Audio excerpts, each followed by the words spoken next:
DentonRadio.com or the Denton Convention and Visitors Bureau. For more information, visit the Policies and Procedures page at DentonRadio.com.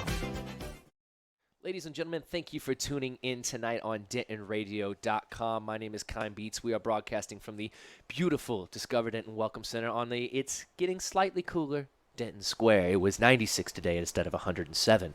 Fantastic out there, all right? A slight summer breeze, if you know what I mean. Y'all know I'm obsessed with the weather. I'm also obsessed with good music, good vibes, and we're bringing a newcomer to the show tonight. Never been on here before. We got some bloke in the house. Thanks for those of you who we're not going to release his government name.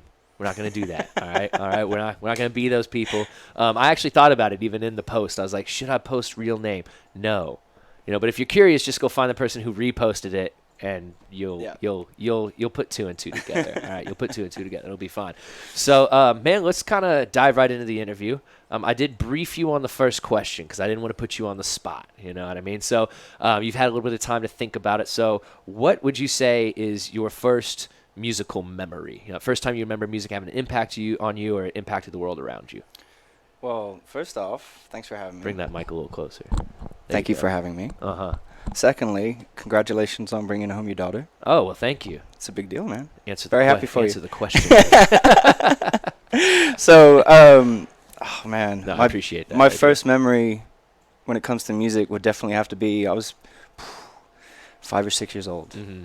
And I got to meet my dad in a recording studio. Okay. While he was recording an album with his band Roots. Okay. So, hi, Dad, by the way. This wasn't the first time you met your dad, right? No. Okay. Your mom's like, we're gonna go get your father. He's a rock star. No, that was the first time. That's cool. And I remember just immediately walking in there, and just putting my fingers right in my ears because it was just so loud, and it was like right in the booth. Yeah. But that was the very first memory I have of just music in general. Yeah. And my dad always, wanted to be a rock star and things like that. And so he's a very big influence on Shout me. out, Dad. Shout out, Dad. He's still a cool dude. He's a rock star in our eyes. Oh, yes. Okay. And so kind of you growing up around that, a dad who's very active musically. He even told me he was when we've met a couple times, he was like, when you played at the Monk that time for the first time for the barbecue beats and brews, he was like, it's crazy. I used to do this, and now he's doing it. Yeah. So what was that like, kind of growing up in a house that had a lot of that musical influence? I loved it. Yeah. It was just always something. It was never quiet in the house. That's just one of the rules that he always had, was just we have to have music playing. Yeah. We can't eat unless there's music playing. Oh, so really? Nice. There was always at least something, but he made the transition, from Oasis, Pearl Jam, going from that to dance music. Mm-hmm. And it was early 2000s that he picked up a set of vinyls and a mixer and got himself some vinyls, and just by chance, my bedroom was right above where he had the vinyl set up. And so it could be 1 in the morning, 2 in the morning. It's still just going. It did something to me subliminally. Oh, I'm yeah, pretty sure of that, so you grew up with 120 BPM. Yeah. With no lulling you to help from sleep. myself, it was just all my dad. So Okay, so going from, like you said, the Pearl Jams and all that kind of stuff, and then into the house music, when did you kind of start to come about like your own music? Usually we kind of listen to what our parents listened to for a while, but then all of a sudden we start to discover our music. When did you start to find like the music you wanted to listen to besides just what your dad was bumping underneath? it was, I had same thing. I had to transition, high school. I was listening to a lot of the emo and scene kind of stuff. And then great tunes. I was like, man, this is kind of depressing. So I was like, maybe I should, switch it up and listen to something a little bit more upbeat, a little bit happier. So I just, went back to my roots, so to speak, and just started listening to a lot of dance music. And early 2000s was definitely a big time in house music, dance music, and it just blew up from there. That is very true. Yeah. What are some of the, like, who would you say are some of the your favorite house producers? Like if someone is gonna ask you, your top 5. What are the names? I know we got to dwindle it down, but just think of not your top 5, but some of your favorites. If someone says, "What's some house music I should listening to? Who should I be bumping? Who are they?" Well, definitely, right off the top of my head is something that I've been listening to pretty recently. It's this artist that goes by J. Paul Getto, Okay. and a friend of mine introduced me to his podcasts, and that was about 4 years ago. Okay. And he publishes one once a month, and it's just an hour mix of what he's found that month Okay. of like just new stuff. Yeah. And then he brings on a guest mix, and every time it's just phenomenal. Just good stuff. Yeah. What is it? What makes? And this is always up for debate. But what makes good house music in your opinion? Strings, a good bass line, horns, always a good singer, something. Just And so you're into more of the funk house side of Absolutely. things compared yeah. to. I mean, you did drop some kind of deeper house at Harvest House, Yeah, you know. yeah. And I remember you even said you were like, "This one's dirty." Yeah. Like you're like, "This one's dirty." Yeah, that was definitely for my friends because they're into the more heavier stuff. And so, did you where do you think that funk influence comes from? You know, where is it? Like, was that something that was played a lot in the household? Was there a lot of funk going on, or? I was, man, there was one track that was a pivotal moment in my life, which was early 2000s, and it's by a producer group called Stardust. Okay. And they came out with a track called "Music Sounds Better with You." Oh yeah. You're familiar, right? So there you go. It's amazing. So the build-up of those two producers, one of them is actually one of the guys from Daft Punk. Okay. And it's another French producer as well. Mm-hmm. And just from then on, I was just hooked. I mean, that sound, and that song is. I mean, anything. Like, don't get me wrong. I think Daft Punk's not my favorite type of music, but everything they make sounds really good. Yeah. Like they're great sound engineers. They're good musicians.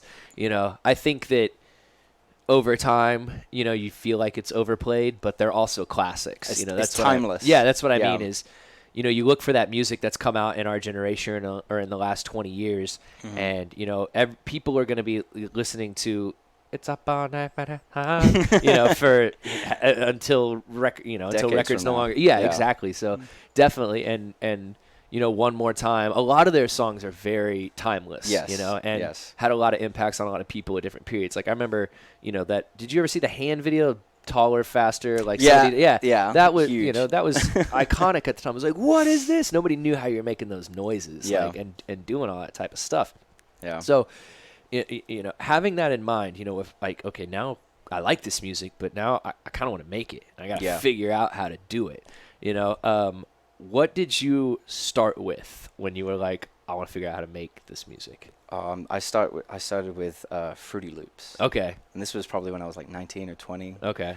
And I just started putting, beats together. I had no idea what I was doing. I was just looking up on YouTube in its early days, just like how to do this kind of thing. Yeah, for sure. And it was a struggle. You got to sift through all those videos, and the first 10 minutes is just the guy like talking about himself or his plugins. Make sure you subscribe. And, or all of a sudden the guy has like 10 plugins that you've got to go buy. And you're like, I just wanted to know how to do it in Ableton.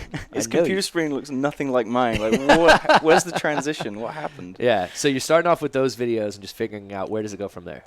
I went from Fruity Loops, and then I took a year or two off just for life happening, and discovered Ableton. Yeah. And that was just something that seemed a lot more easier to get my head around. And I discovered like what samples were in general, and there was sifting through the videos on YouTube. I found one of a Prodigy song. Okay. And it was this guy, he dissected how many samples that those guys actually used in that one song. Oh, wow. And it was something like 15, 20 different, just something that they've pulled a little splice of something from one vinyl to another, and then mashed it into something. And then just from that point on, I was just like, okay, that's how we do it. I'm going to try myself. Yeah. So it's something that I sit down at the end of the day and just, I told you, I won't eat. Yeah, I won't have a shower. I'll just sit in front of my computer and just mess with something, and it could be something that works or it doesn't work. Yeah. And how often does it work? Like, how many tracks do you think you actually you know, how often does it work? You know, I go through 50, 60 ideas. yeah. And I'll sit there for maybe 20, 30 minutes, like, oh yeah. No, it's terrible. Start Do you ever have that? Yeah. Oh, do you ever terrible. have that moment where you're like, what happened? just new set, start new set? Yeah. I've even had All that the too, time. where like I like what I start with, Yeah. but then when I go to build on it, like that's the first part works, and then the second part just I can't like find that next piece. Yeah. You know, and if that doesn't happen naturally, I'm usually like scrap. Yeah. You know, because I feel like when it happens naturally or it's easy, that's when it's good. Yeah. You know, because I've consistently noticed that the beats that I have spent a week, 2 weeks on, they aren't as good as the ones that took me 5 hours or Yeah. just a day. Yeah. You know? The ones that I find that I've put together in 15, 20 minutes because of the mindset I was in Yeah. or something that I was going through, it was a pure distraction. Mm-hmm. And so it's, 10, 15, 20 minutes of putting something together, and an hour and a half later, it sounds great. I'm Yeah. like, okay, great. So I stick with it. The sun will gone down. 5-6 hours have passed. I'm Yeah. like, okay, I've actually got something And here. then it's time to go out. Yeah. Then it's time to go out. So when you sit down to make a track, like you said, you're like, I get home and boom, you know, and I was the same way for it. You'd just have that idea in your head all day at work. Something. You know, and yeah. then it's like I have to go home and do that. You hear a song on the radio, you're like, I'm gonna, you know, I used to ride around listening to KNON, Voice of the People. You know, and there's this guy named DJ Andy who plays on Thursdays from like 9 to noon or something like that, and it's just all funk on Thursdays from 9 a.m. Yeah. to 12 p.m.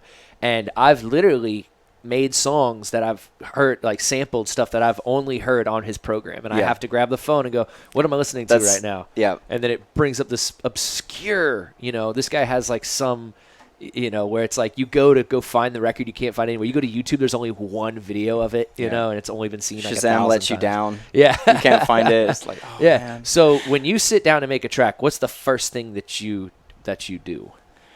Well, I usually start with the bass line. Oh, really? Yeah. Okay. And so it's either the bass line or I start with a noise or a single sample, maybe a vocal sample. Okay. But what I'm doing a lot recently is I'll sit with a bass line. Maybe it's from, I don't know. I heard one in the East Side bathroom playing, and it was like, it was a hip hop beat, and I heard the bass line. I was like, oh, I really like that. I want to put that on a house track. So I sat at home, recreated it on my synth, and just went from there. And then it wasn't a moment that happened. I was just like, oh, scrap this. So I started something fresh, and yeah. And so from Hit the or miss. bass line, what comes after the bass line? Or, you know? Drums. Okay. Definitely. So the drums is a second. See, drums was, Yep. and I guess like sometimes I switch it up, but I always have to have that metronome on too. Yeah. Because what if you play something really good, but then you realize it's set to 90 BPM, and you're like, I have no idea. You know, you can like Yep. tap it out, I guess, but I'm So like, I I don't think even know what this I'm is. just subconsciously attracted to 120 BPM. Yeah, so what I've is it always just about got that? something just going. What is the 120? Because I love 90. That's where I hang. I hang out at 85 to 90, sometimes 80, but most of the time it's anywhere from 80 to 90. The highest I go is 103. Yeah. I crank it to 107 sometimes. But what is it about? Adventurous. Ooh. Look at this guy, really cliff diving here.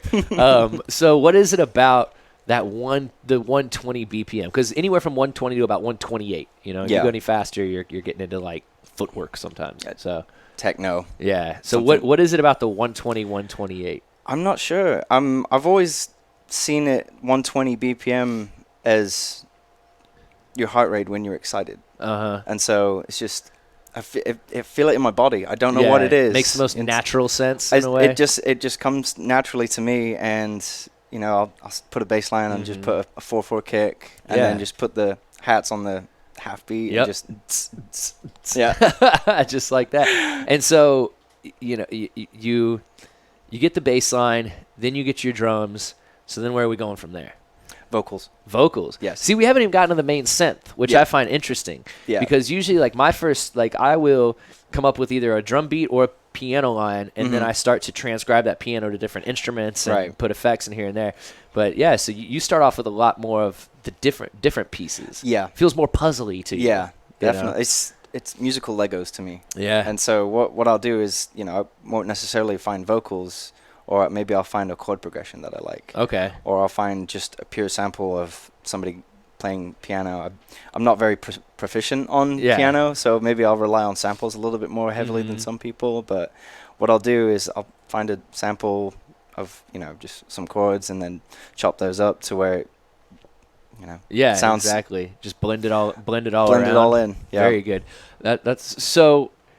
You start doing this, and you know, you say you're like, oh, I started at 19, took a couple of years off. When do you know, because, you know, we've heard your tracks live, like on systems now. Yeah. And they sound good, you know, on like big stuff.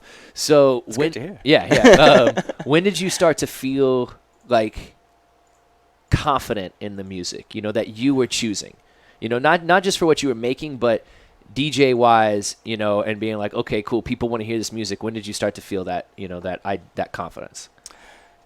It was usually at parties I'd be at, and I'd just be the guy with the iPod. Yeah. And just always clicking through, trying to find the next one, and, you know, people would be like, who is this? This is great. I'm like, that's... I think that's so many of it. Cause I think if you used to make like mixed CDs for parties, stuff like that, then DJ was very attracting to you for that reason. First off, because you got to control the music all night. That's the one reason. I love it. I don't know why. Yeah, because it's like, and what's great too about that is like, this is the hour of time where you're gonna listen to what I like. Yeah. And nothing else. Yes. No requests. Nothing. I need a T-shirt with that. No requests. Exactly. No requests. They have them out there, man. They have them out there. Yeah. So you also recently did a remix of Breeze-O-Matic. You know, you remixed. Right. And what was the name of that track? Gloves Off. Okay, Gloves Off. Yeah. And so was the first time you had heard that at the Foliage release party? That track? I heard it a couple weeks before. I can't remember. It may have been at Backyard on Bell. Okay. Quite possible, just at the when Breakfast you played and Beats. Yeah, for sure. I remember hearing the synths, and it sounded very Dead Mousey. Yeah. Like just the style of synths that he uses. I don't know what it was about it. I was like, I like it, but I need to put some house. I need to put. I need to do that. So I sat down on the weekend, and I that was just one of those aha. Yeah. Sit down. It was 2 hours, and I made a track. And did you get any of the stems from him, or did you just take the straight track? And he was gracious enough to give me the synths without the drums. Nice. And so I literally just had one sample of the song all the way through of just the synths, and I was like, this is all I need. Yep. So I just put it through a couple of, you know, auto filters and you know, compressors, and well, that's what's up. Yeah. And now you can play that song live if you want to, and you've got a remix of a Breeze-O-Matic, and Breezy can reshare, and everybody reshares with everybody, and that's what's up, man. Okay, so you know you've and if people wanted to hear that track, where can they go and find it? You know, if they want to hear that Some Bloke or let's see, Breeze-O-Matic Gloves Off Some Bloke remix. That's right. Where do they go to hear it? That's on SoundCloud. That's on my SoundCloud. It's Some Bloke 337. Mm-hmm. Is there an underscore in there? No, just one. It's okay.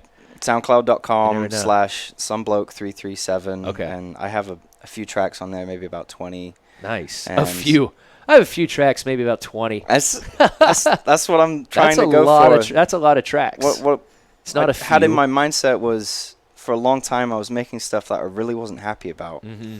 And so I gave myself a goal. I was like, okay, if I can make 100 tracks and I'm happy with one of those, I'm doing okay. Yeah. So I've got, a fifth of the way there. So, yeah. But no, I've actually got some of them there that I made about 3 or 4 years ago that are awful. Just in my opinion, they sound terrible, and the mix is off, the mastering's off, because I didn't know how to do that stuff back then. Yeah. And I just left them up there just as a reminder of how much I've progressed over the years. Mm-hmm. And so, I mean, I guess I could say I'm kind of happy with them, the fact that I've left them up there. Yeah. But, Do they sound better after years of not listening to them? Or you're like, maybe this wasn't so bad? They made me cringe. They're so bad.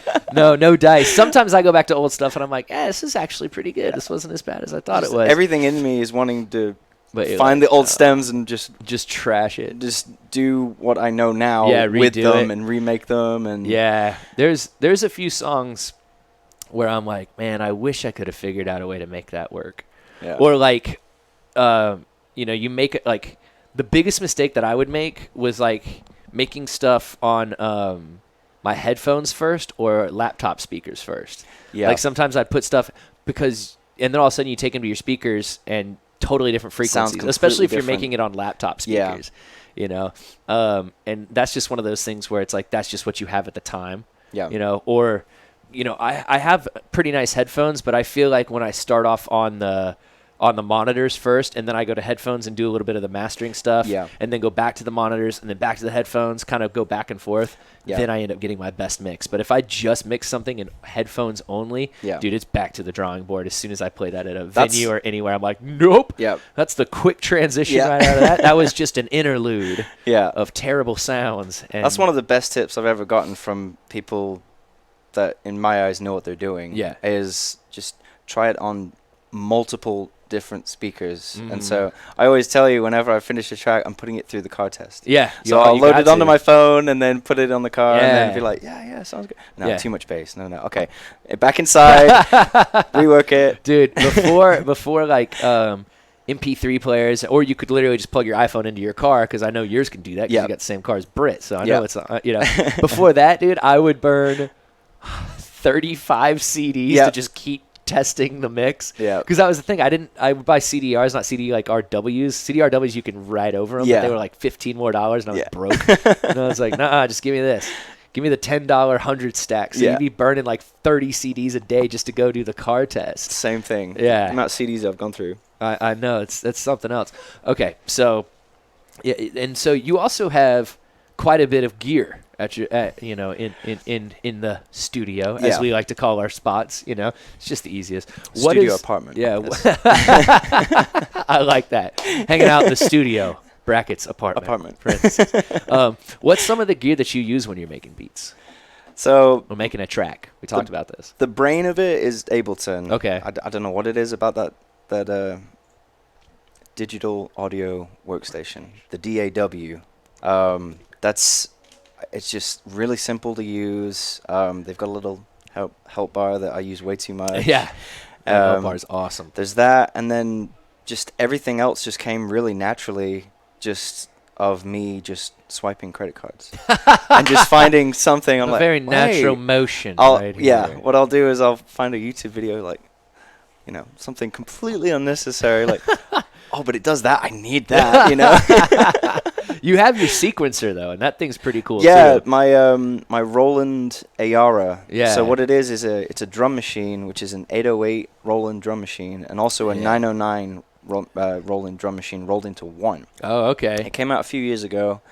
It was a pretty penny. It also has some extra effects and, you know, warping mechanisms, all kinds of stuff, and it's a beautiful piece of equipment. I love using that thing. For a long time, I was like, why are these things so expensive? But because like, I'm like, I can get 808s from Ableton, but they're not the same. Yeah. There's a big difference. Yeah. Between like Roland, who like created the 808, and a standard. That's why there's way better grand piano sounds like synths out there and other VSTs than the one in Ableton. Yeah. You know, some just get recorded better and they're clearer, and you know that's why those things are a pretty penny, is because you don't have to master those drums. They're good to go. You don't have to put compressor or anything. They've got it. It's what's nice having a drum machine. For that reason, you can start from scratch. You just have the raw 808, 909s and just mess with them however you want to. And the main reason why I got it in the first place was because, you know, doing research of the history of house music and stuff, a lot of it is coming from those said machines, the 808s and the 909s. And I love it. I have that, and then I've also got the main one I actually bought myself in the beginning was something called a K oscillator. Yep, and it's the little touchpad, and it's just a Korg synthesizer with maybe 150 noises on it, and you can just, you know, step sequence, mess with the key, mess with the scale, and I had that, and I made a song with that, and just took off from there. I was like, okay, well, I need a. That was the first thing I got too. Yeah, I remember I like saw it online, and I was like, and there were a lot of YouTube videos about them too. When they first came out, it's people showing you, because like a touchscreen synthesizer, I'd never seen that before. Especially then it had the red one you could get with it. Was all like the crazy effects processor and all that stuff. And so I remember this guy had a whole project that came out. I can't remember his name, but it was like Jake and his yellow box. And like it was the yellow box was the chaos, and everything was made on the K-oscillator. Yeah. But at the time, I didn't know what I needed in order to record it. I didn't know like, oh, hey man, all you need is an RCA to 1/4 inch. Yep. Run that into an audio interface into your computer. But I didn't have a DAW either, so I had no. I remember the first DAW that I had was dude, I can't remember what it's called, but it's literally just like a cutting and copy, and it's just like all you can do is load stuff into it and chop. Audacity? Yes. Yeah. Audacity was the first experience I had with loops, because that's all I really wanted to do. I just wanted to make hip hop beats. Yeah. And so I would find loops from tracks and then take those and then just use that. Like I wouldn't even put drums over it. I would just find loops of tracks that already had it. Yeah. And then sample it that way for 3 minutes. Oh my goodness. And spit garbage over it. It wasn't total garbage, but it was all right. I like Audacity just for because they have like certain effects that you can have. Like say something's in the wrong key, you can literally change the key of said sample without doing transpose, which kind of messes up the sample sometimes. Yeah. So I'll take a sample out of Ableton, put it through Audacity, and then export it back over to Ableton. Oh, nice. So that's cool. Yeah. That's a good idea. What do you think is like one of the most important things to learn within Ableton? I was gonna say maybe autofilter. That's a good one. That's the best one on there. That's a good one. I always said like either EQ or compression. Like understand when it comes to like mastering tracks. Yeah. That's to me that was always one of the hardest things was how do I get my stuff loud but not that's annoying. Yeah. And we had that discussion the very first time I turn came over. I was like, turn Yeah. your monitors up. That usually helps. And then you don't have to crank your stuff. Yeah. Yeah. Yeah. So that definitely helps. But that took like years for me to figure out once again, because it was a slow but sure, all of a sudden you had like Dub Academy popping up and all these things that were revolved around Ableton and music production. And you were like, no, you should have to dig through hundreds of terrible, awful, like grainy looking tutorial videos that make no sense. Kill Paris had the best tutorial videos of the like 2010 to 2015 era. That guy, and he was an Ableton Live certified controller, or like certified trainer, and he knew what he was doing, and he was on Ausla for a while too. So he but I feel you on that. So besides, you've got the K-oscillator, you've got that, and Ableton. Do you use any kind of keys or anything of that nature? I've got my Akai MIDI controller, just a little, tiny little, the little backpack synth. Yeah, that actually went out before I came out here. I need to go get another one. I've had it a couple of years. Akai, let's get it together. Akai. I have that, but then I also have a Korg Micro XL. What is that? It's a synthesizer, 25 keys. Does it have like the mic coming off of it? That's correct. Yes. Yeah, okay. yeah. Green. So Is there the green on top? it's the XL version. Oh, so that okay. one, the one you're thinking that's of, the mini. Yeah, that's the Micro Korg. This one's Micro. the Micro Korg XL. So it's a little bit easier to. I was like, how can something be micro but XL at the I same know. time? It's small but big. But big. It has a little bit more. Sounds like a car commercial. Has a little bit more room to wiggle, I guess. Yeah. There's more knobs on it to. Can't think of the word.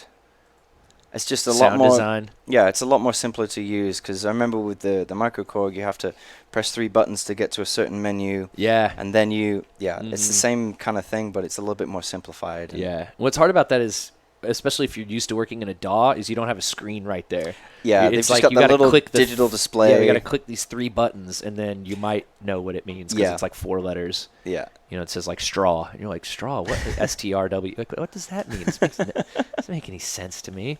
So I feel you on that, man. Well, let's see here. We're almost done. We're almost done for the evening. We've made it this far. So, we've talked about music in the past. We've talked about, first off, where people can find your music on SoundCloud is SoundCloud Bloke 337. 337. Okay, that's correct. awesome. And you're on Instagram and Facebook, right? Mm-hmm. With the Bloke. That's right. All right, cool. That's what's up. Very good, very good. Now, do you have any inclination of putting out an album or anything of the sorts? Are you thinking about this? What's going on? Absolutely not. No. I'm just trying to get to that 100. Oh, and then what number are we on? Oh, 25. Maybe. Yeah. So how long is 100 beats in like 200 days, 100 days? Just how many until tracks? I do it. Okay. There's no time limit on it, and it's just me wanting to get serious about it. Album's a good idea. No. When you do that, we'll have a telethon theme kind of thing where it's like we've got 6 CDs with 15 songs each. We'll make it. Yeah, exactly. We'll be sitting there at 3 a.m. broadcasting on Facebook Live. Like, really? Well, I've got a song for you, Chet. This is number 76. Yeah. Oh, they're not even done. titled at this point. It's just number 76. That's fantastic. It's great. Yeah. All right, man. So before we go tonight, though, my question for you is, and it's one of the biggest questions, is what is your snack of choice? Snack of choice? Yeah, what's your snack of choice? Not White Claws.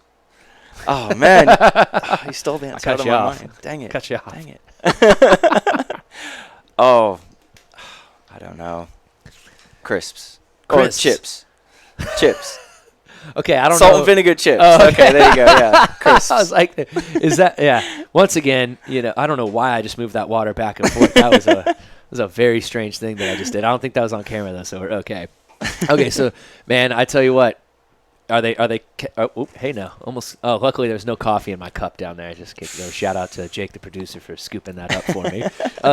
So we will buy those bags at work, and they're gone. Yeah. I can't take a bag of and kettle then your mouth cooked. hurts. Oh, I know, but it's a great hurt. Don't ever get the crinkle cut. No. Oh, man. Yeah. They're delicious. Top of your roof, it's just, roof of your you're mouth just is just done. destroyed the next day. Yeah. I'm like a kid at a sleepover, just crushing Mountain Dews and crinkle cut.